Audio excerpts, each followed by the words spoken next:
This news is funded by viewers like you. Please support our work at democracynow.org/give. Welcome to Democracy Now!, democracynow.org, the War and Peace Report. I'm Amy Goodman. Israeli forces have seized control of Gaza's entire border with Egypt, an 8.5-mile stretch known as the Philadelphia Corridor. This comes as Israel intensifies its attack on the southern city of Rafah. One Israeli strike hit an ambulance, killing 2 paramedics with the Palestine Red Crescent Society. Meanwhile, in Gaza City, the Palestinian journalist Motassem Dalloul has revealed one of his young sons was killed in an Israeli strike near a refugee shelter where the family was staying. Another one of Dalloul's young sons was killed in an Israeli attack less than 2 weeks ago. In Khan Yunis, families pleaded for Gaza's borders to be open to help injured children receive medical attention. I ask all the leaders of the world, anyone with a conscience, to open the border and allow these children to leave. What have they done to deserve this? Where will they go? Where will they be treated? Where should we go? I kiss your hands and feet to open the border crossings. Let the wounded out and send doctors in. Send teams, send the Red Cross, and send the whole world to Gaza. More than 30 countries have condemned Israel for targeting Gaza's healthcare system. The countries backed a motion presented at a major meeting of the World Health Organization in Geneva. This is Turkey's Health Minister, Hakan Fidan. The healthcare system of Gaza is devastated. Israel has targeted hospitals in Gaza, completely destroying treatment facilities. This also means a war against the fundamental right to health. Access to food, water, and other basic needs are blocked. Israel uses hunger as a weapon of war. In addition to the collapse of the health system, we also need to consider the long-term consequences of inhuman living conditions, epidemics, malnutrition, and severe psychological trauma. Spanish Prime Minister Pedro Sanchez hosted Palestinian Prime Minister Mohammed Mustafa in Barcelona Wednesday as Spain expands its diplomatic relationship with Palestine. Also present were officials from Turkey, Qatar, Saudi Arabia, and Jordan. Mustafa praised Spain, Ireland, and Norway for recognizing a Palestinian state. This recognition strengthens our resolve to continue our struggle for a just and lasting peace. Rafah is testing the world. Does not fail Rafah. Does not fail Rafah. Does not fail Palestine. Long live Spain. Long live Palestine. Ki viva España. Asha Palestine. Shukran. Brazil has withdrawn its ambassador to Israel after months of escalating tensions between the two countries. In February, Brazilian President Luiz Inácio Lula da Silva compared Israel's war on Gaza to the Holocaust. In other diplomatic news, Chinese President Xi Jinping has called for an international peace conference on the Middle East. Xi Jinping made the comment during a summit in Beijing with Arab leaders and diplomats. Daily protests against Israel's war continue. In the northern California city of San Ramon, dozens of activists blocked the entrance to Chevron's corporate offices as the company held its annual shareholder meeting. Chevron says it supplies Israel with the bulk of its electric energy and owns deep-water gas fields off the coast of occupied Palestinian land, from which Israel has raked in billions of dollars in profits in recent years. This is Wasim Haj of the Arab Resource and Organizing Center. Chevron is a major stakeholder in the unfolding violence we are seeing in Palestine. Massive shareholder and massive profits to be promised from the plunder of Gaza, and we're here to demand an end the complicity of this corporation in that genocide. Here in New York, a labor and delivery nurse has been fired by her hospital after she gave a speech expressing solidarity with Palestinian mothers and referring to the war in Gaza as a genocide. Hassan Jaber, who is Palestinian-American, made the comments earlier this month as she accepted an award from NYU Langone for her compassionate care while treating patients who had just lost their babies. It pains me to see the women from my country going through unimaginable losses themselves during the current genocide in Gaza.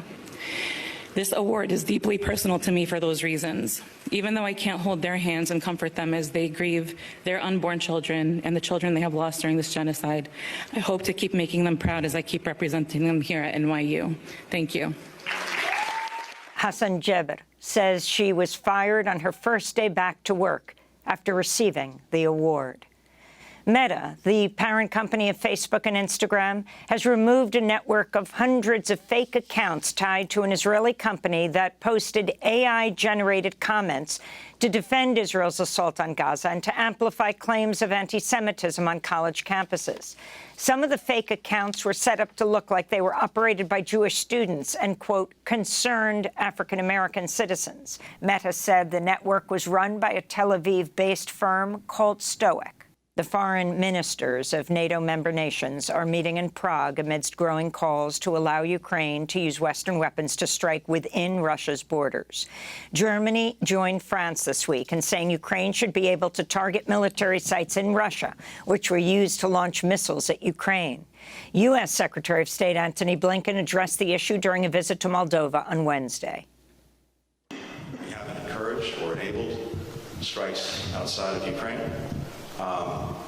Ukraine, as I've said before, has to make its own decisions about the best way to effectively defend itself. We're going to make sure that it has the equipment it needs to do that.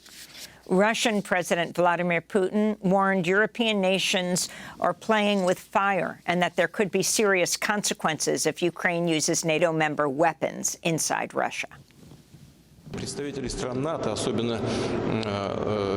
constant escalation can lead to serious consequences. If these serious consequences occur in Europe, how will the United States behave, bearing in mind our parity in the field of strategic weapons?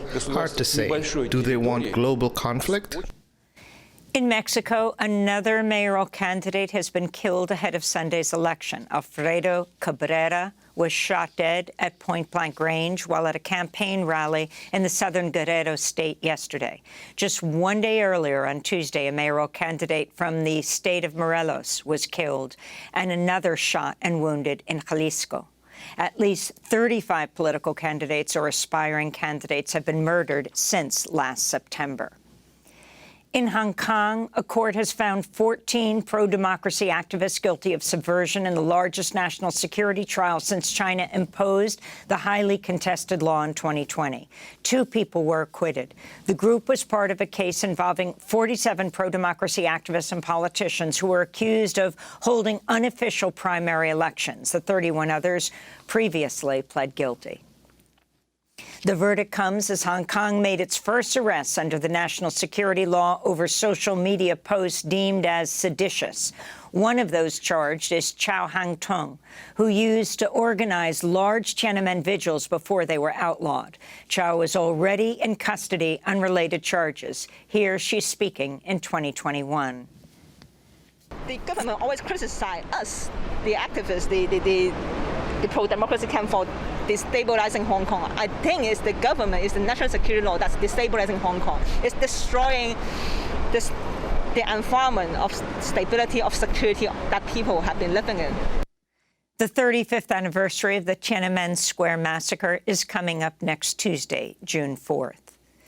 The UN is warning the Muslim minority Rohingya community in Burma is once again facing deadly attacks and displacement as fighting intensifies between the Arakan army and the ruling military junta in the western state of Rakhine. Some 4,000 Rohingya have been forced to flee to an area on the Naf River along with the border with Bangladesh. Back in the United States, deliberations in Donald Trump's hush money and election interference trial are entering a second day. Jurors deliberated for about 4.5 hours Wednesday. In his instructions to the jurors, Judge Juan Merchan said, quote, "It's not my responsibility to judge the evidence here. It's yours. You are the judges of the facts," he said. In other Trump news, the Wall Street Journal is reporting Trump is considering giving Elon Musk an advisory role if the former president wins in November. And Supreme Court Justice Samuel Alito has told Congress he will not recuse himself from cases involving Donald Trump and the January 6th Capitol insurrection after photos emerged of two flags associated with election deniers flying in front of Alito's homes in Virginia and New Jersey. Alito said his wife was responsible for putting up the two flags. And those are some of the headlines. This is Democracy Now!, democracynow.org, The War and Peace Report. I'm Amy Goodman. And I'm Nermeen Sheikh. Welcome to our listeners and viewers across the country and around the world. Democracy Now! Is funded by viewers like you. Please give today at democracynow.org/give.